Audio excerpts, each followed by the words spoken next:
ஆவியானவரே, உம்மை நாங்கள் வரவேற்கிறோம் அப்பா. புதிய நாளுக்காய் உமக்கு நாங்கள் நன்றி செலுத்துகிறோம். சங்கீதம் 31:29.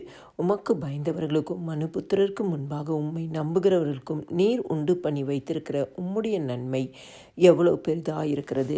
கிறிஸ்துக்குள் பிரியமானவர்களே, ஆண்டவருக்கு பயந்து வாழும் பொழுது, மனுஷர்களுக்கு முன்பாக ஆண்டவராகிய இயேசு கிறிஸ்துவின் நாமத்தை நம்ம சொல்லும் பொழுது, ஆண்டவராகிய இயேசு கிறிஸ்துவின் நாமத்தை நாம் நம்பும் பொழுது, ஆண்டவராகிய இயேசு கிறிஸ்து நமக்கு உண்டு பண்ணி வைத்திருக்கிற நன்மை எவ்வளவு பெரிதாயிருக்கிறது. இந்த நாளிலும் வசனம் சொல்கிறது, நன்மையும் கிருபையும் நம்மளை தொடருமாம். ஆண்டவர் உண்டு பண்ணி வைத்திருக்கிற நன்மை இந்த நாளிலும் நமக்கு தொடரும். கர்த்தருக்கு பயந்து வாழும் பொழுது கர்த்தர் நமக்கு நன்மையை தருகிற ஒரு தேவனாயிருக்கிறார்.